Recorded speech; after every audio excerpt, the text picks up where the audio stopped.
नमो भगवते वासुदेवाय।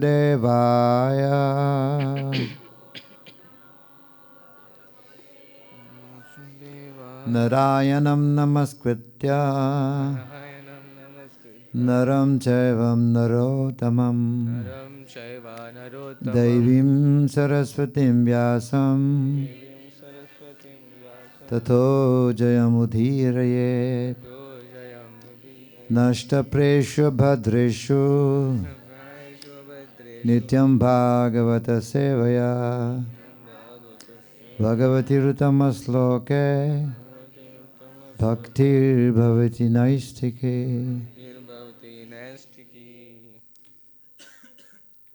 So you're reading from Srimad Bhagavatam, Canto 10, Chapter 4, The Atrocities of King Kamsa, Text 5. तो हम श्रीमद् भागवतम के दसम स्कंद के अध्याय 4 श्लोक संख्या 5 को अध्ययन कर रहे हैं।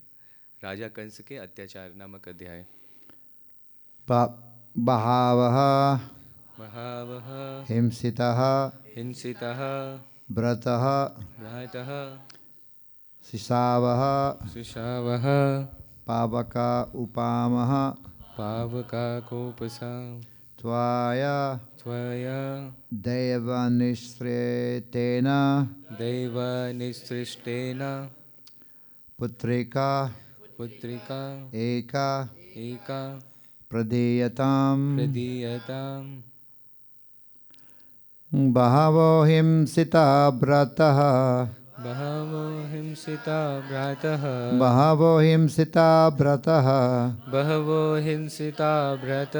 शिशावः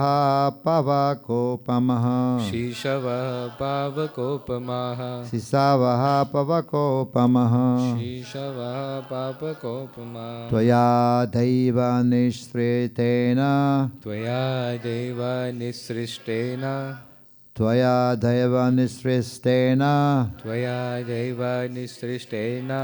पुत्रिकैका प्रदीयताम्।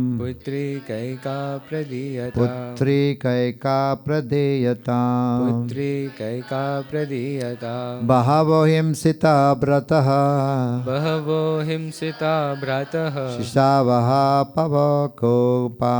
शिशावः पवकोपमः त्वया दैवनिसृष्टेन पुत्रिकैका प्रदीयताम्।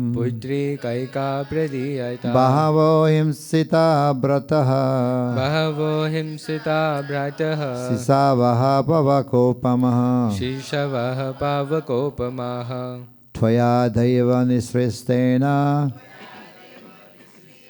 पुत्रिकैका प्रदीयताम्। बहवः अनेक हिंसिताः ईर्ष्यावश मारे गए। भ्रातः हे भाई, शिशवः अनेक शिशु, पावक उपमाः तेज और सौंदर्य में अग्नि के समान, त्वया तुम्हारे द्वारा, दैव निसृष्टेना भविष्यवाणी से, पुत्रिका कन्या एका एक प्रदीयताम तुम मुझे उपहार स्वरूप दे दो। हे भ्राता, तुम दैववश मेरे अनेक सुंदर तथा अग्नि जैसे तेजस्वी शिशुओं को पहले ही मार चुके हो, किंतु कृपा करके इस कन्या को छोड़ दो, इसे उपहार स्वरूप मुझे दे दो।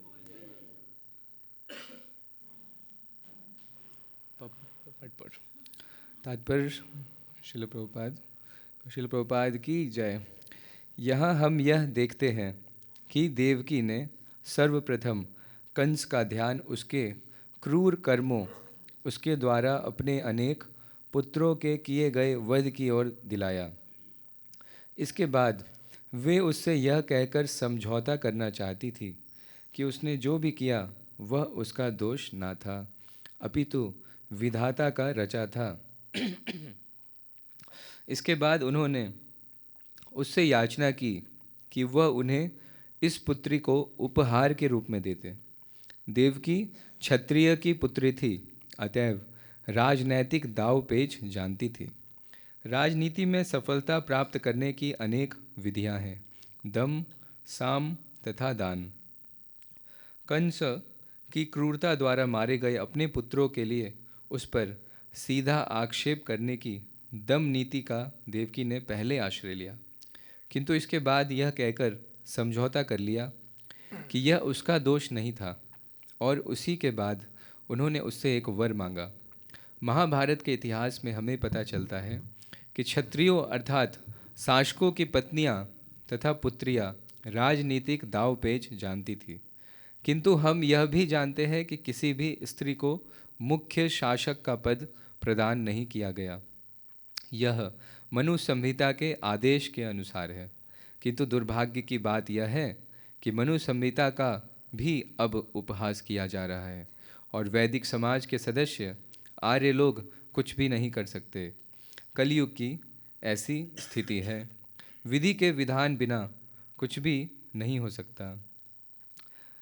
तस्यैव हेतो प्रयतेत को विदो न लभ्यते यद् भ्रमतामुपपर्यधः तल्लभ्यते दुख वदन्यत सुखम काले न सर्वत्र गभीररंभसा।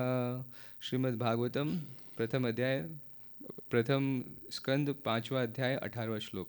देवकी अच्छी तरह जानती थी कि उनके अनेक पुत्रों का वध विधि द्वारा निर्दिष्ट था, अतः कंस को दोषी नहीं ठहराया जा सकता था। कंस को अच्छी शिक्षा देना भी व्यर्थ था। उपदेशो ही मूर्खानाम प्रकोपाय ना शांतये, चाणक्य पंडित कहते हैं। यदि मूर्ख व्यक्ति को अच्छा उपदेश दिया जाता है तो वह अधिकाधिक क्रोध प्रकट करता है। यही नहीं, क्रूर व्यक्ति सांप से भी अधिक खतरनाक होता है।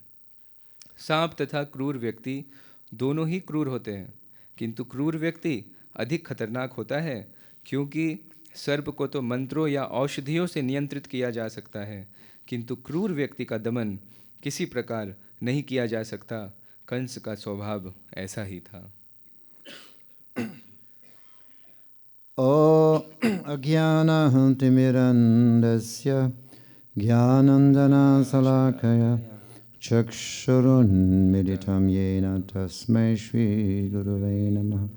श्रीचैतन्यमनोभीष्टं स्थापितं येन भूतले स्वयं रूपा कदा मह्यं ददाति स्वपदान्तिकं। हे कृष्ण करुणा सिन्धु दीनबन्धो जगत्पते गोपेशा गोपिका कान्त राधा कान्त नमस्तुते।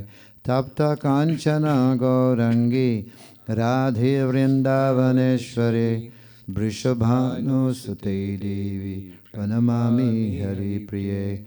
पञ्चकल्पतरुभ्यश्च कृपा सिन्धुभ्यैव च पतितानं पावनेभ्यो वैष्णवेभ्यो नमो नमः। जय श्री कृष्ण चैतन्य प्रभु नित्यानंद श्री अद्वैत गदाधर शिवासदि गौर भक्तवृंद। हरे कृष्णा कृष्णा कृष्णा हरे हरे, हरे Ram Ram Ram Hare Hare. Hare Krishna. So I would like to welcome you all to Srimad Bhagavatam class, especially in this beautiful atmosphere in Vrindavan Dham. तो हम आप सबों का स्वागत करते हैं श्रीमद् भागवतम की कक्षा में, विशेष रूप से श्री वृंदावन धाम में। आप लोग को आवाज़ आ रही है सबको महाराज की? No, for your translation. Okay, मेरी आवाज़ आ रही है सबको? Okay. Yes, ma'am. So this is about the atrocities of King Kamsa. तो ये राजा कंस के अत्याचार के विषय में है। As you know, he was very, very demoniac. हम जानते हैं कि कंस जो है बहुत आसुरी प्रवृत्ति का था। is a son of Ugrasen, but Ugrasen is a very dharmic person and is a brother of Devaki. Devaki is also a pure devotee. So how come two pure devotees having relationship with Kamsa, who is a demoniac?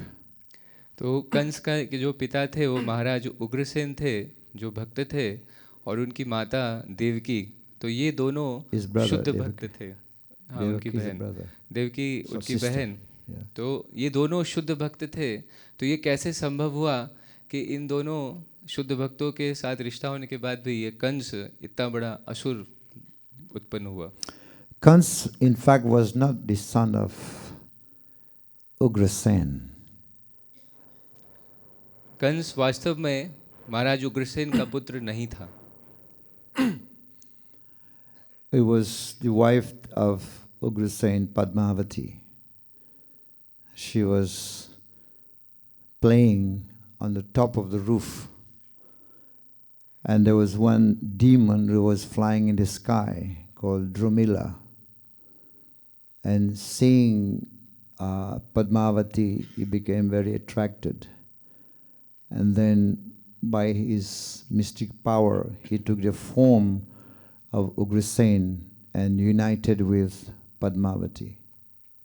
तो महाराज उग्रसेन की जो पत्नी है पद्मावती, वो छत पर खेल रही थी, राजमहल के छत पर, और खेलते समय आकाश मार्ग से एक दानव द्रुमिल उड़ के जा रहा था।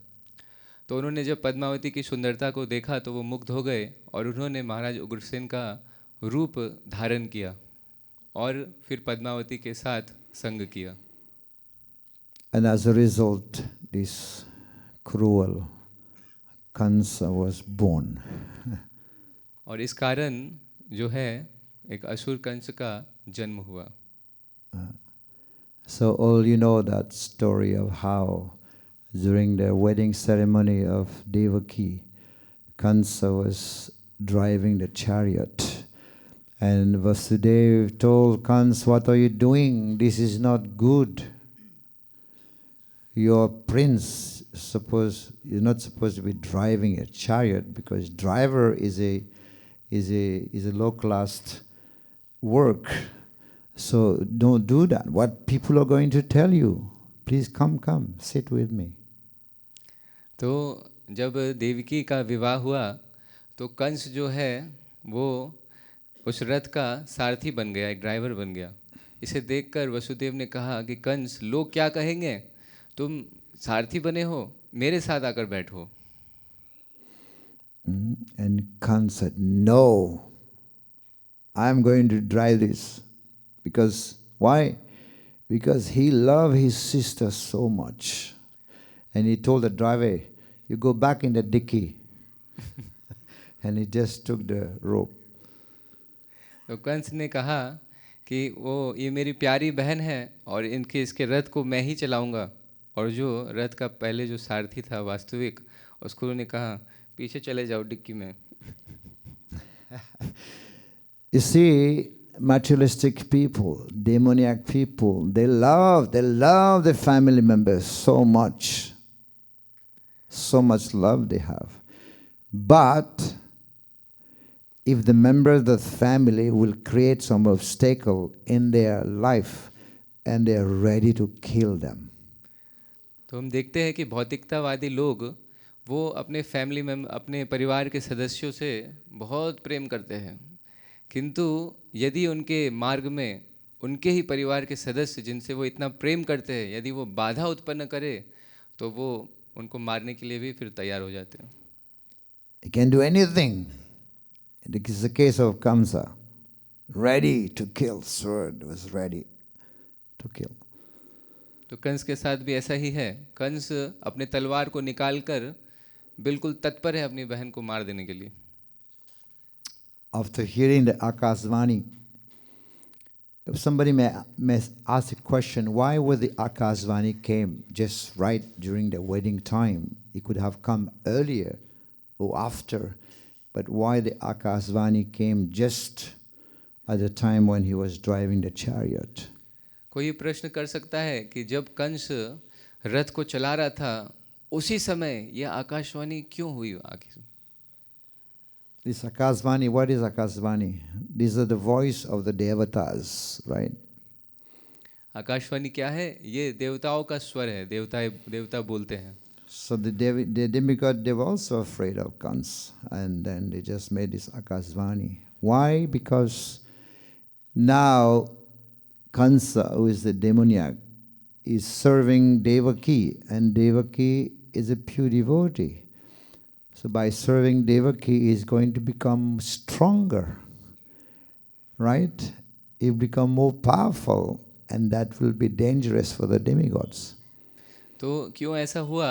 क्योंकि देवताओं ने देखा कि कंस जो है वो देवकी की सेवा कर रहा है, एक शुद्ध भक्त की सेवा करने में लगा है, उस रथ को चला रहा है।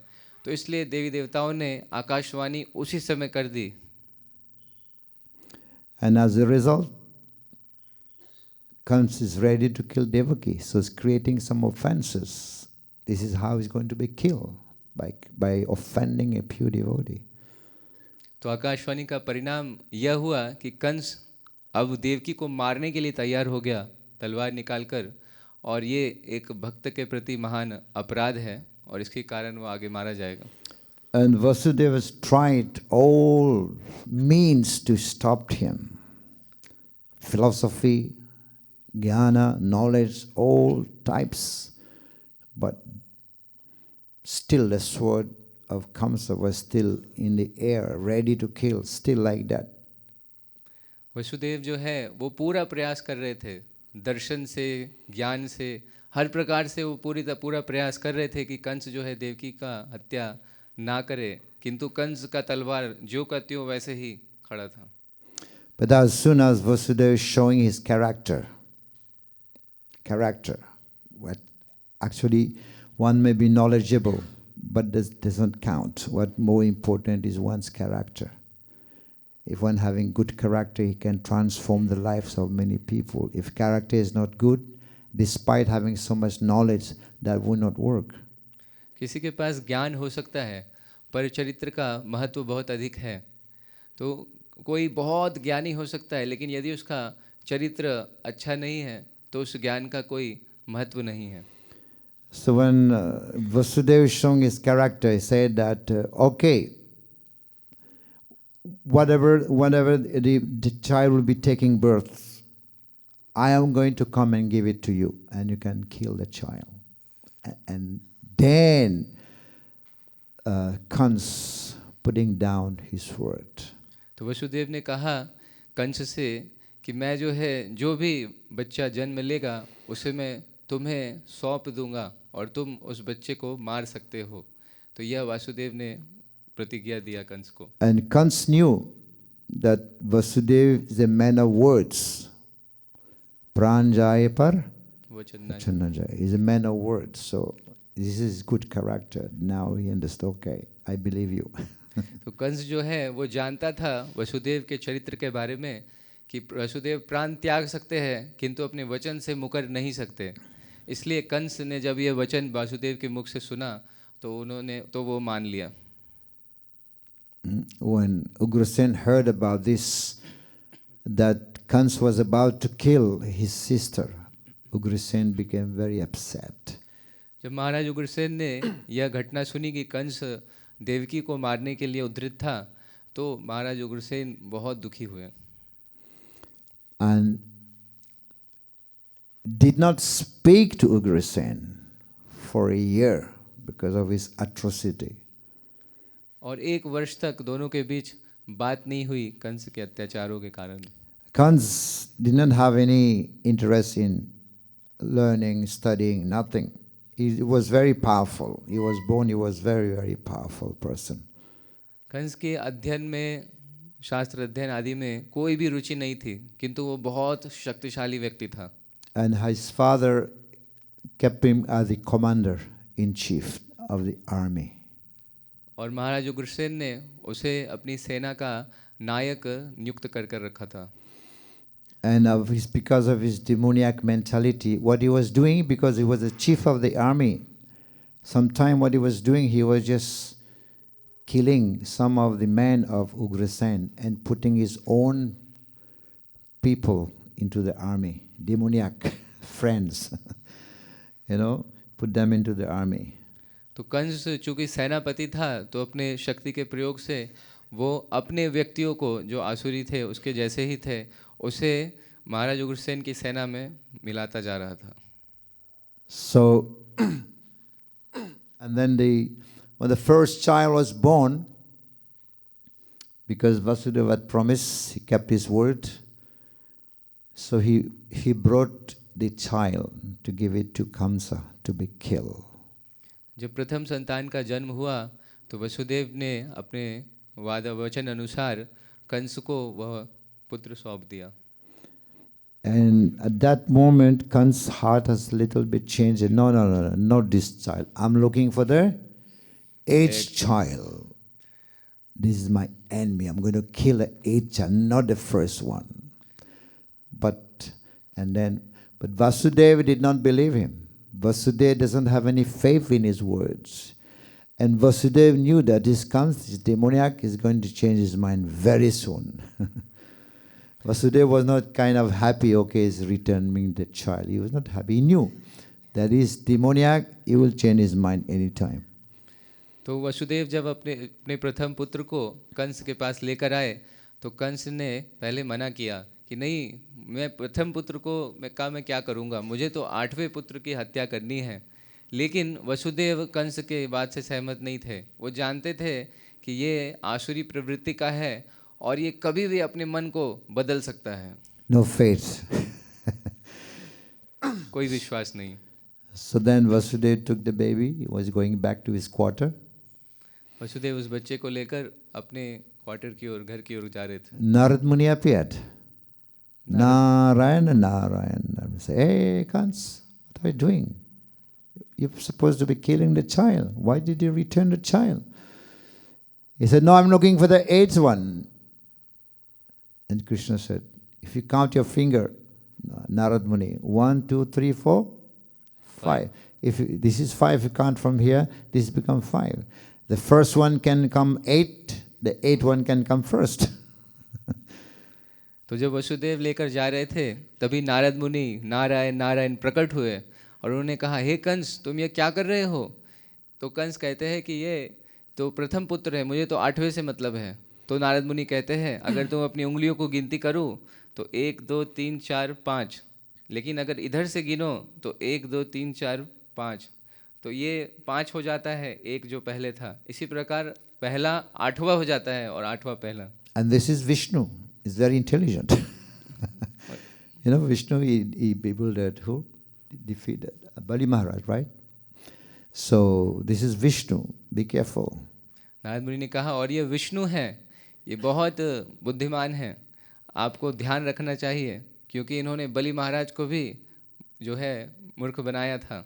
And Kans, right on the spot, became bewildered. He just jumped into his chariot, wasting no time. He just went to catch Vasudeva. And Vasudeva is just about to reach home, has not yet reached home.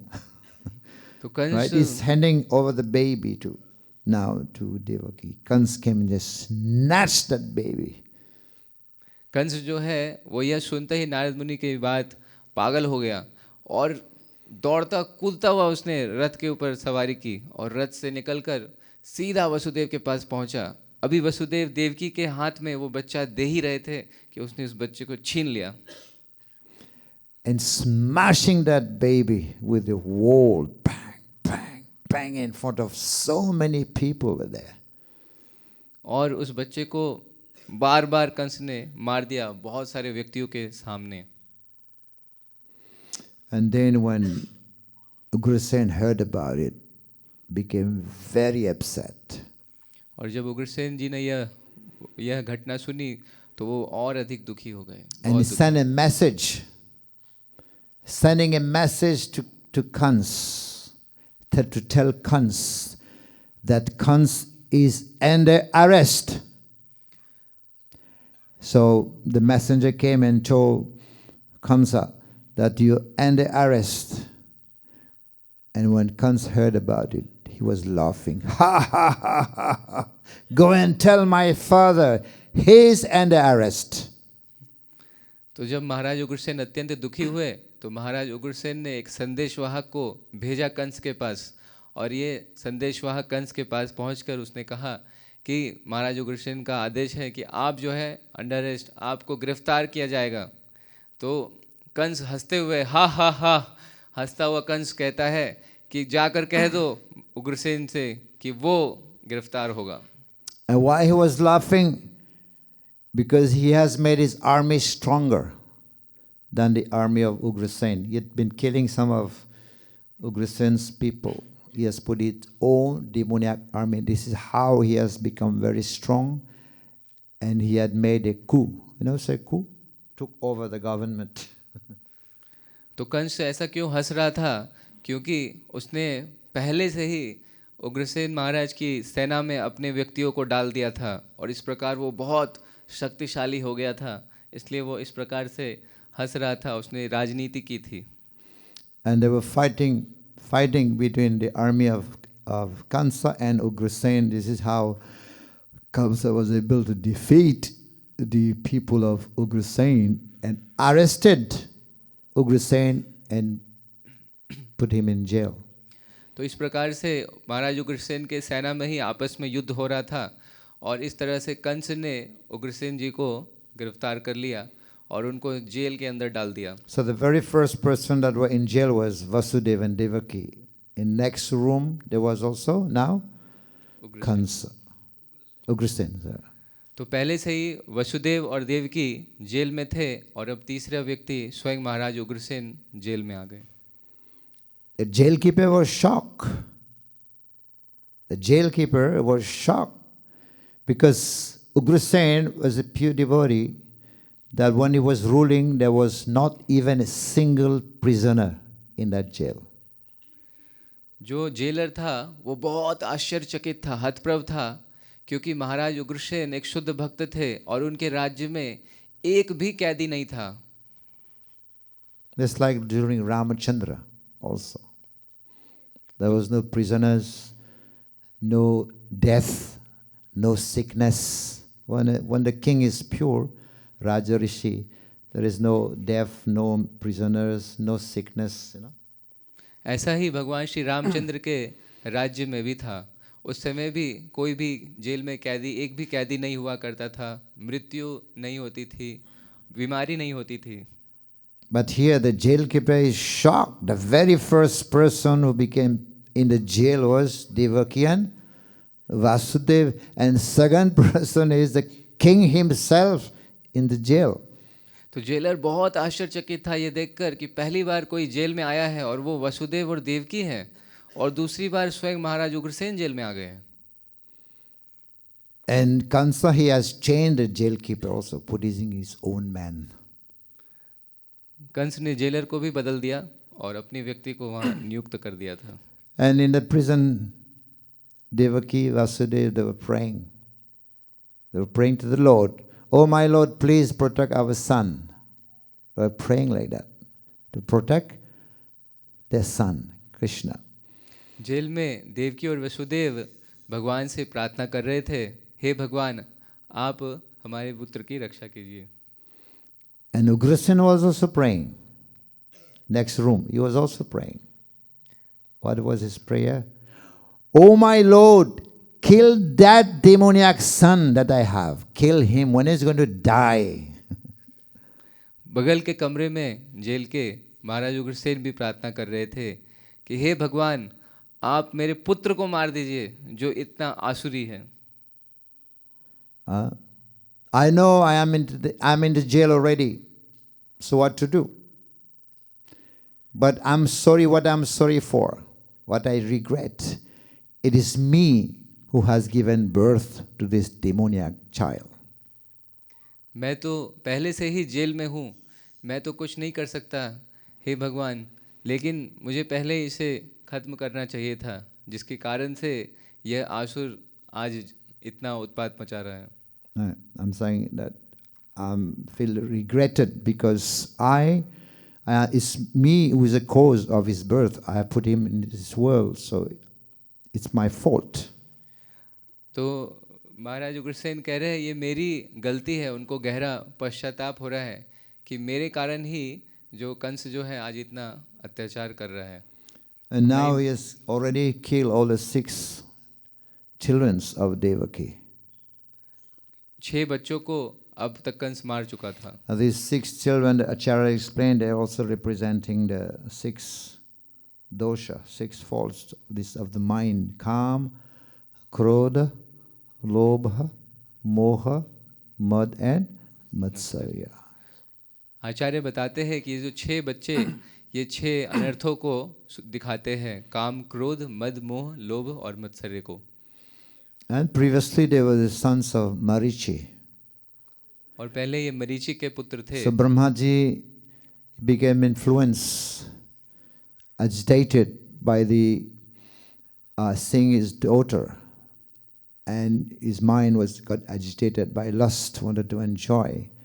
So these 6 sons of Marichi, they were laughing at that situation of Brahmaji. तो ब्रह्मा जी जब अपनी पुत्री से आकर्षित हो गए तो मरीचि के ये जो 6 पुत्र हैं ये ब्रह्मा जी पर हंस रहे थे इस वार्ता पे। Marichi, coming from the mind, was born from the mind. So these 6 also, they are called the 6 terrorists. They are all the disease of the mind. They also come from the mind. Kam, Krodha, Lobha, Moha, Mad, Matsarya. Marichi जहाँ जन्म मन से हुआ था, मानस पुत्र था, उसी प्रकार ये जो 6 पुत्र है ये भी, और ये 6 अनर्थ है, ये मन के अनर्थ है: काम, क्रोध, मद, मोह, लोभ, मत्सर्य। And they were cursed to be born also, first 6 of the sons of Hiranyakashipu, sons or grandsons of Hiranyakashipu. और उनको शाप मिला था वो हिरण्यकशिपु के पोते के रूप में ये 6 जन्म लेंगे।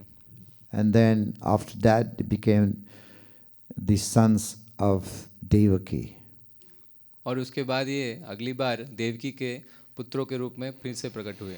Acharya has also explained here that it requires to be driven away, eradication of these from the heart. After these 6 terrorists are eradicated, then Krishna will come and reside in the heart. तो आचार्य बताते हैं कि ये जो 6 है, काम, क्रोध, मद, मोह, लोभ, मत्सर्य, ये आतंकवादी जैसे हैं हमारे मन के, हमारे हृदय के, और जब तक ये हमारे हृदय से निकलेंगे नहीं तब तक हमारे हृदय में भगवान का वास नहीं हो सकता। So then Balaram appeared. That's also one explanation. Balaramji representing Gurudev, right?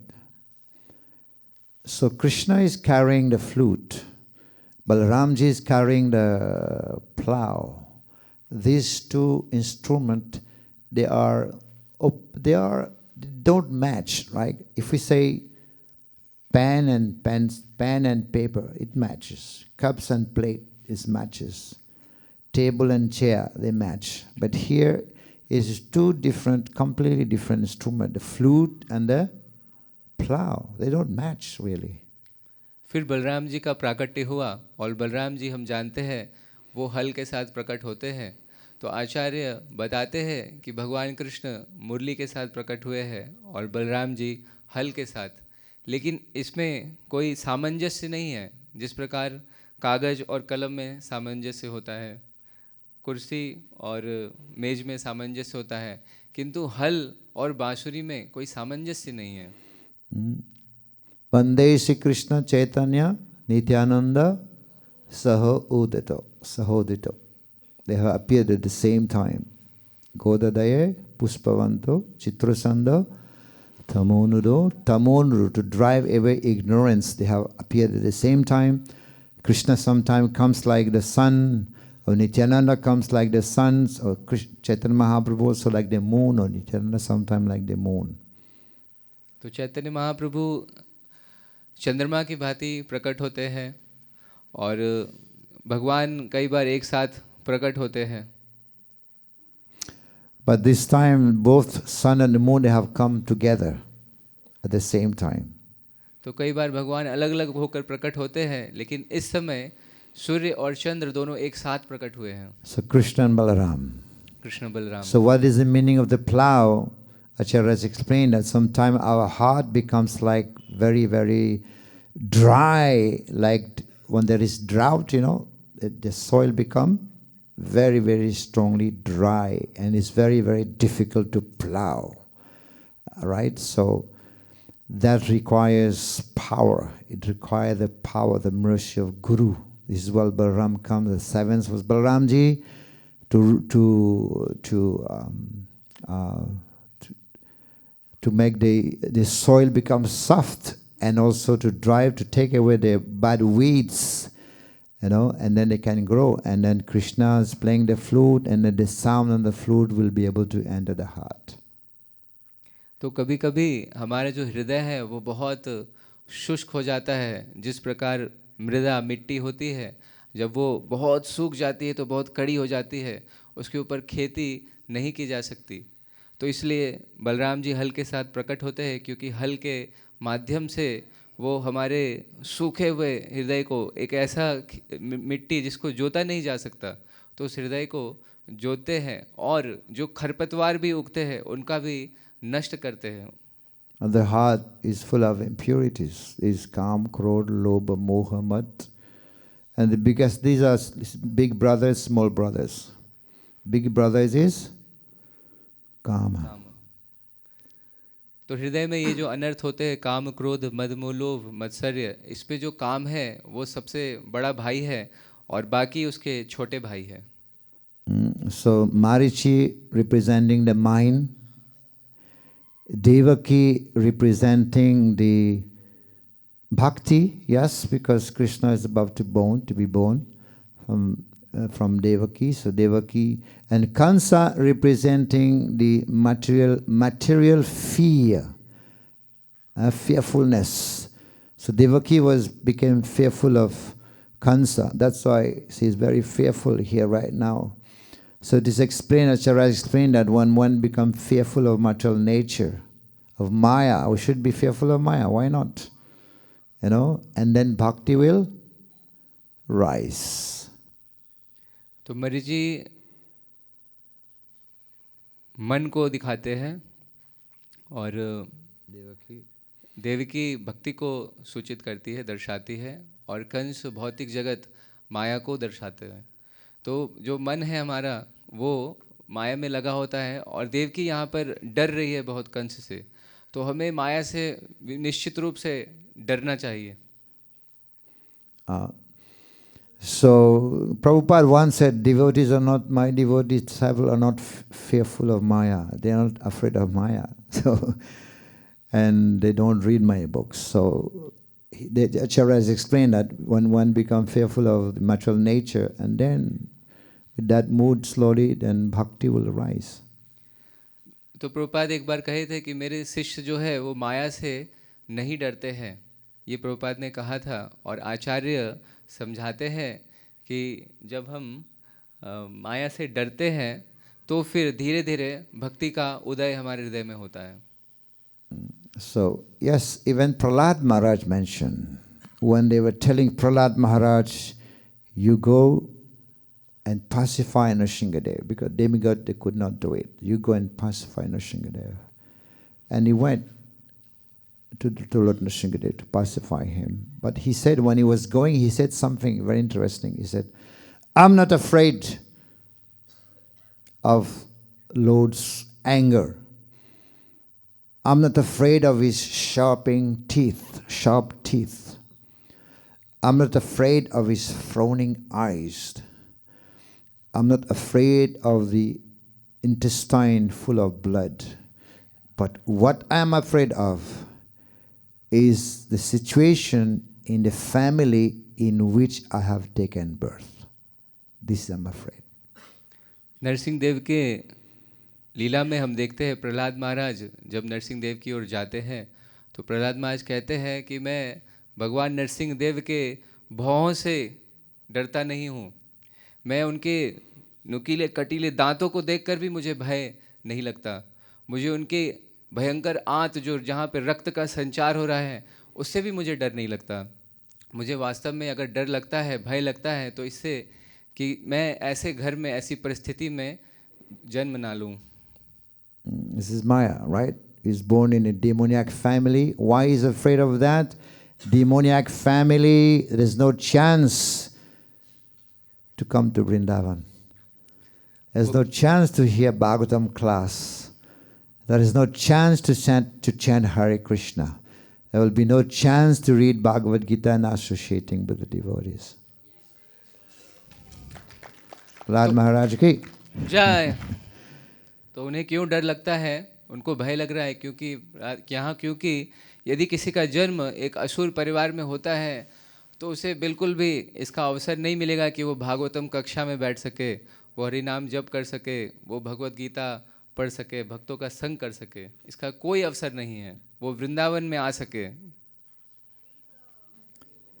Hari Bol, Prahlad Maharaj ki. जय। So Prahlad Maharaj said like that. He said, I'm not afraid of anything. Of course, devotees should become abhay, right? Fearless. Prabhupada is abhay, right? But here Shastra also explained that Prahlad Maharaj himself saying, I'm afraid of this Maya, of this situation in which I have taken birth. There's no chance to associate with devotees. तो प्रहलाद महाराज कहते हैं कि मुझे किसी बात का भय नहीं है, लेकिन वो माया से भयभीत है। वो कहते हैं मुझे माया से डर लगता है क्योंकि ऐसे परिवार में अगर कोई असुर के परिवार में जन्म लेता है तो उसके भक्ति करने की आशा बिल्कुल भी नहीं होती। Just see, Prahlad Maharaj didn't have any association, not going to temple, not able to do many things. Still he became devotee number 1 in Vaikuntha. Hari Bol. Hari बोल। देखिए प्रहलाद महाराज, उनके पास कोई भक्त का संग नहीं था। वो एक असुर कुल में जन्म लिए थे, किंतु फिर भी वो वैकुंठ के नंबर 1 भक्त बन गए। Number 1 in Vaikuntha, even greater than Lakshmi, even higher than Garuda, even higher than Lord Shiva. Because Krishna explained in Bhagavad Gita, of deities I am Prahlad. तो वैकुंठ में प्रहलाद महाराज की जो स्थिति है वो इतने बड़े भक्त बन गए, गरुड़ जी से भी बड़े भक्त, लक्ष्मी मैया से भी बड़े भक्त, यहाँ तक कि शिव जी से भी बड़े। तो इसलिए भगवान श्रीमद् भगवद गीता में कहते हैं कि भक्तों में मैं प्रहलाद हूँ। At the end, Nrsimhadev told him, Prahlad, I want to give you a boon. Please ask me. Ask me. Tell me. Now I'm satisfied. I want to give you a boon. You can ask me. तो अंत में नरसिंहदेव प्रहलाद महाराज से कहते हैं, प्रहलाद मैं तुम्हें एक वरदान देना चाहता हूँ, कृपया मांगो। And Prahlad Maharaj said, Oh my Lord, please do not try to allure me again with this Maya. I have enough experience. Name, fame, glory, all same story. Name, fame, money, wealth, position, I have enough experience. Don't try to allure me. And I know only one relationship with you and me. There is only one. What is that relationship? You're my master, I'm your. That's it. No more commercial relationship. लेना देना कुछ नहीं. तो प्रहलाद महाराज कहते हैं कि हे भगवान, मुझे पुनः अपनी माया में मत फंसाइए। मैंने सब कुछ देख लिया, धन, संसार, स्त्री, नाम, यश, सब कुछ देख लिया। मुझे कृपया पुनः अपनी माया में मत फंसाइए। बस मेरा एक ही संबंध आपके साथ है कि आप मेरे शाश्वत स्वामी हैं और मैं आपका शाश्वत सेवक हूँ। And then he said at the end, if ever yadi dashasi me kaman bharatam bharadrasabha kamanam hridi arsam roham. He said, if ever you want to give me a boon, he's not asking. You see, this is a very intelligent way of talking, civilized way. If ever you want to give, he's saying, he's not asking, if ever you want to give. Yadi dashasi me kaman. If ever you want to give, you give me that boon, my Lord, that lusty desires do not sprout from the core of my heart. Prahlad महाराज फिर कहते हैं भगवान नरसिंहदेव से कि हे भगवान, उनके अंदर कोई वर मांगने की इच्छा नहीं है, तो इसलिए वो ऐसा कर रहे हैं क्योंकि भक्त बहुत ही बुद्धिमान होता है। तो वो प्रहलाद महाराज कह रहे हैं, यदि कभी आप मुझे कोई वर देना भी चाहें तो मुझे ये वर दें, हे भगवान, कि मेरे हृदय में काम का बीज कभी भी उत्पन्न ना हो। Hari Bol, Prahlad Maharaj ki. जय। So you fulfill my desire that I shouldn't be having any desire. That's what he said. तो प्रहलाद महाराज ने कहा, हे No, भगवान, yeah. आप मेरी ये इच्छा पूरी कर दीजिए कि मैं फिर कोई इच्छा ना करूं। This is a calm. Duspurena nalena cha. Avritam ajnanam etena jnanino nitya vairina. Kama rupena kontaya duspurena nalena. The most devouring sinful enemy of the world. तो यह काम है सबसे भयंकर हमारा शत्रु इस संसार में, काम। And we have taken, do you know how many times we have taken birth? Trying to satisfy this karma. You go to the ocean, you collect all the sand. Or you go to Yamuna, collect all the sand. And you count one by one. How much is it? Infinite. You count all the sand of the ocean in India. How much is it? How many? That many births we have taken.